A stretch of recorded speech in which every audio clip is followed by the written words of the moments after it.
Hello everybody and welcome to 3 Colours Up. In this one I'm going to be taking a Castellan for my own Cadian army, my Imperial Guard force, and painting him up in the style I have the rest of the army done. You've seen a vehicle before where I did the Saracen / Chimera. This is now for the infantry and the leader units as well. So you'll have a bit more of a complete guide on how to do an entire Astra Militarum force if you feel like doing it standard Cadian with a bit of a grimy twist. But anyway, let's not waste any time, let's get down to the table and let's paint it. So to begin work on the Castellan, what I've done obviously after building is prime him, and we've primed him in Citadel Grey Seer. That's how I prime all my Imperial Guard stuff, mainly because everything we put over it's going to be quite dark, and it's nice to see the details. I always like priming grey. It's nice to be able to see everything as you're applying the paint. So our first colour is going to be one of our base coats, and that is going to be Vallejo Model Colour Khaki. This is going to cover all the cloth, anything that would basically be considered combat uniform. So his coat, if there's any trousers, there's a bit of trousers visible, the arms and probably part of the hat as well. So we're going to take our time, be as neat as possible with this because we do have contrast paints that we want to use as well, and we want to maintain that grey seer coating over those parts. So we're going to be avoiding stuff like belts, the body armour, this holster and pouches. So everything else we're going to start getting our khaki down. With our khaki down and mostly dry, it's still a little bit damp where I've put a second coat down, we're going to move on to one of the accent colours. We're not going to go on to the body armour just yet because the body armour step is going to tidy up any mistakes I make on this step. So this is going to be my untitled Mephiston Red.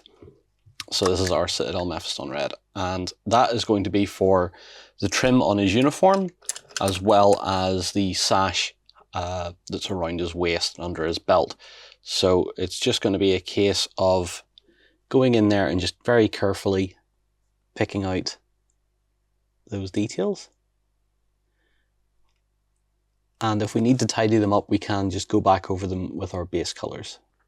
With our Mephiston Red down, we now have what looks like a bit more of a brighter, interesting looking character, which is exactly what we want for our Castellan. Now we're going to move on to the body armour, and for that we're going to be using Vallejo Model Colour Refractive Green. So it's a staple colour of mine actually, this green. I'm sure if you've watched a few of these, you'll see this coming up quite a lot. Now obviously this is going to be for the body armour. It's also going to be for at least part of the cuffs on his arms, and because he's wearing a gauntlet that he's gripping the power sword with, it's also going to encompass the gauntlet. So this cuff, the gauntlet, this cuff, all the body armor, and maybe a couple of bits down here as well. So we'll just get in there and get started trying to keep it away from that strap as best we can. And then it's just going to be a case of neatly filling in all the areas that we want. With our green armour down, I briefly took a little moment to take some grey seer, some of our base coat, and just tidy up a few spots because we're now going to move on to our leatherwork. And for the leatherwork, we're going to be using Citadel Contrast Sygor Brown. It's quite a heavy brown as well, so what I like to do is sort of just thin it a little bit. So we have our pot there. I'm going to put a little bit of water onto my desk and then just sort of thin it all out a little bit. I don't want it to be too dark a brown, so yeah, anyway. So what we do is just take this over.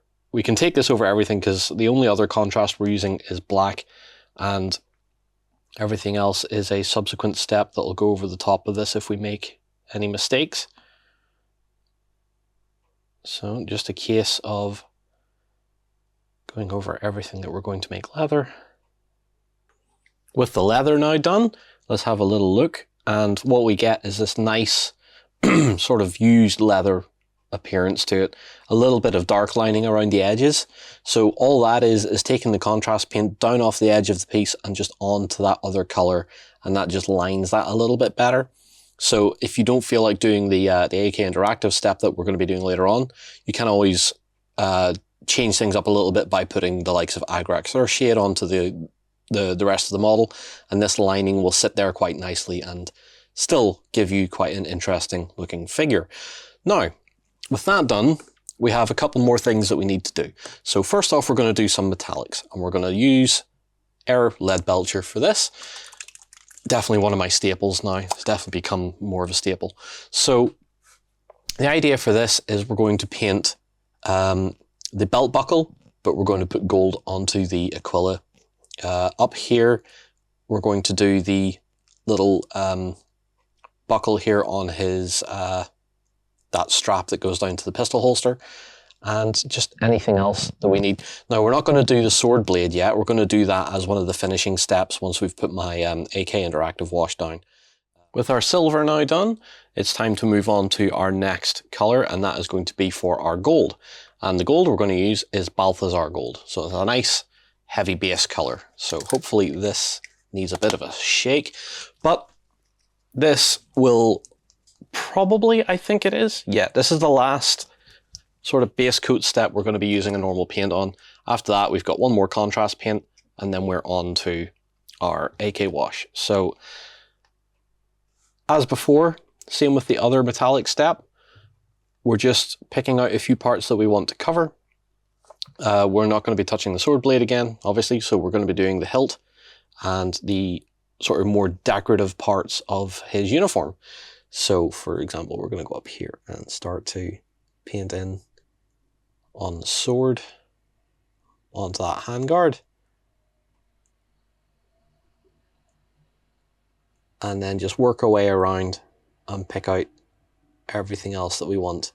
With the gold all done, there was a fair amount of it in the end. I wanted to do the trim on his body armor and all the buttons and bits and bobs, and I think we've got quite a nice finish on that. I don't want them to look too ostentatious, mainly because I don't like Cadians looking overly ostentatious. I love the flash of red on him so far, though. I think that's the most standout feature of the Castellan model, is that ability to have all that extra little flash of colours here and there.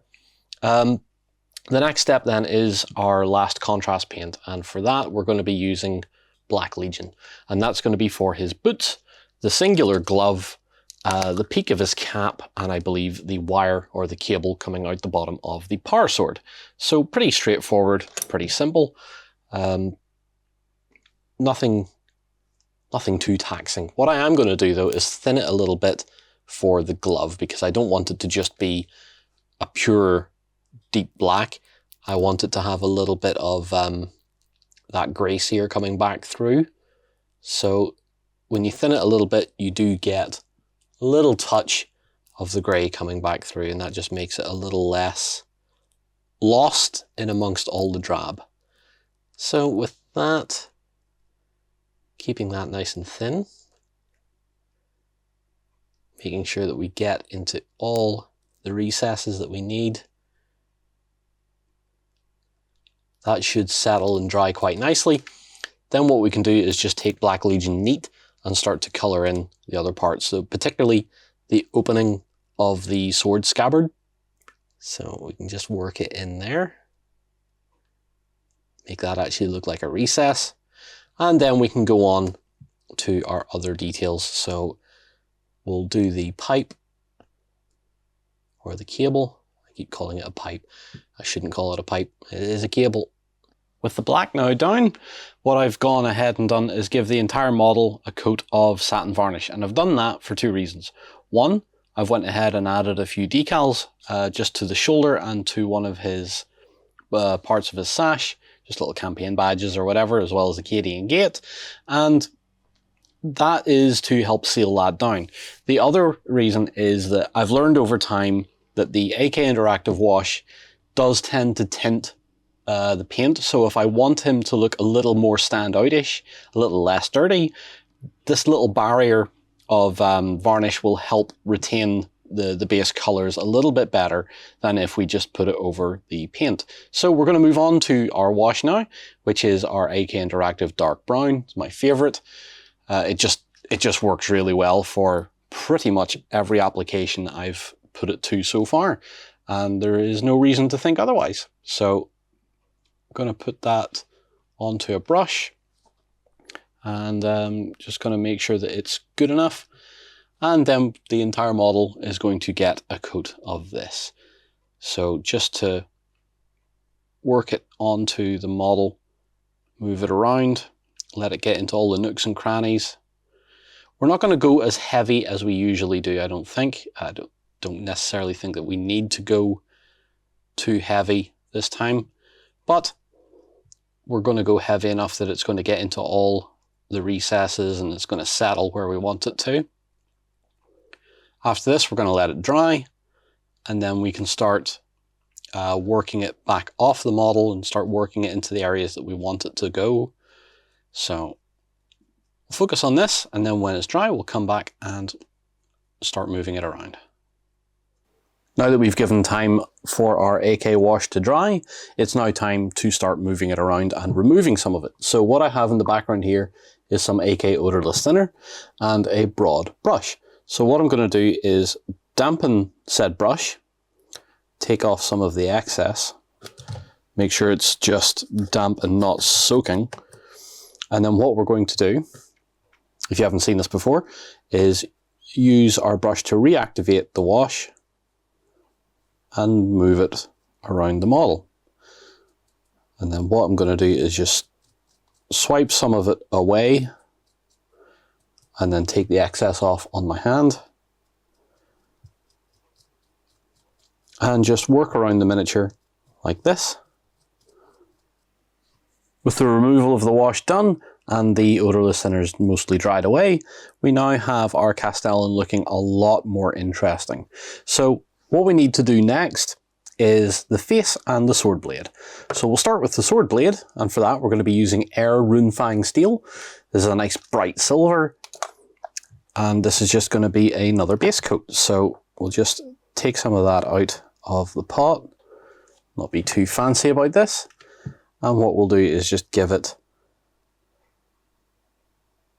a couple of quick passes with our metal. So want it to be nice and bright, hence why we've waited until after the wash step before applying any paint to it.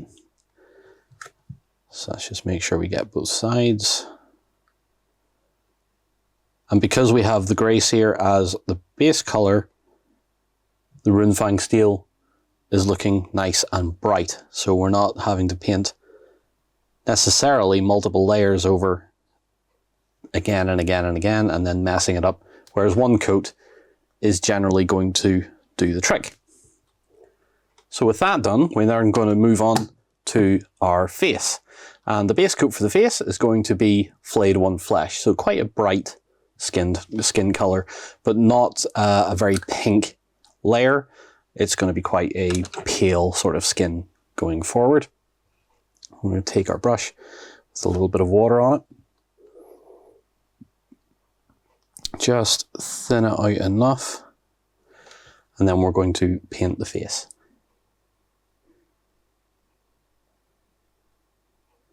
With the skin having got a couple of layers of the Flayed 1 Flesh, we now have our incredibly pale yet grubby looking Castellan. So we're going to move on to our last couple of steps here. So the first thing I want to do is get some contrast Darkoath flesh, and we want to thin that down a little bit on our brush and apply that to the face. So usually I would, like the rest of my guard army, for example, has Guilliman flesh as the shade, I believe, but this guy's a bit paler, so I figured if we go Darkoath, we'll get an interesting finish. So it's just going to be a case of applying that over the face. We don't paint eyes here because I'm lazy. While that starts drying, is we're going to take some Aethermatic Blue and we're going to apply that to his power sword. Again, we're just going to put some onto my desk and then thin it out a little bit. And on the blade, what we're going to do is try and avoid the cutting edge and just apply it up the long part of the blade there, just to colour that in a little. So I think we'll just take that off that edge there, and then we can just let that settle down.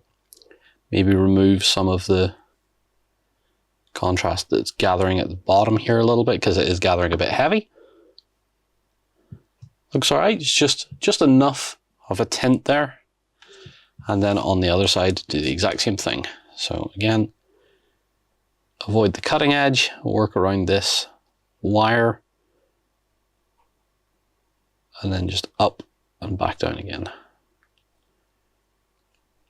Clean the blade off a touch, and that's basically going to do it. Now, the very last thing I want to do is paint his mustache, because this guy has a very fine mustache and I would hate to lose it. So we're going to, we're going to revisit our Cygor brown and just neat straight out of the bottle.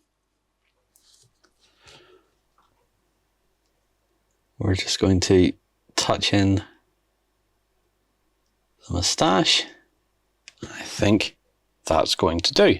So I'll maybe tidy that up later on, but for now, what we're going to do is paint the base, give it all a matte varnish, and then show you the model completely finished. With our base painted and the model given a matte varnish, our Castellan for my Cadian army is now finished, and I think he's quite a nice standout model. Of course, he has the usual drab of the Cadian shock troops, but he has that little flare of sort of brassy, bronzy gold, and the red trim on the uniform as well. Obviously the face is a bit simple, but from a tabletop perspective, there's nothing wrong with that. I think it looks fine. So all in all, quite a nice model to paint. Hopefully quite a nice and easy scheme for you guys to replicate as well if you feel like doing that. As always, do let me know what you think in the comments below. And until next time, take care, stay safe, and see you again very soon.